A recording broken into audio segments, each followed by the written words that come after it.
Hi sewing friends, it's Christina and I'm here to show you real quick how to read the seam allowance guide that is on your Brother 1034D serger.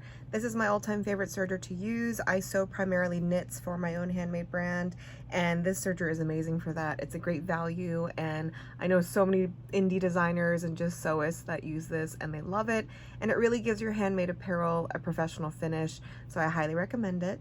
So unlike your sewing machines where the seam allowance guidelines are clearly marked, it is not on this Brother 1034D serger. So I'm going to show you real quick how to measure it using my handy little measuring tool. This is like a mini sewing gauge that I picked up at Joann, but you can get them online wherever they sell sewing supplies. So I'm going to use this tool real quick to show you how easy it is to read the guidelines.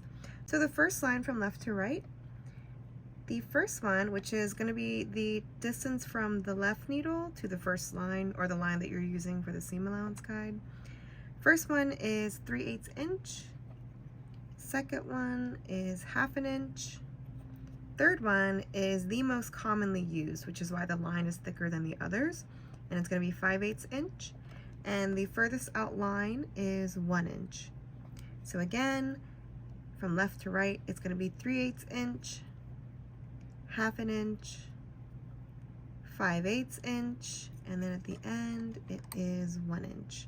So I hope you find that helpful. All right, happy sewing.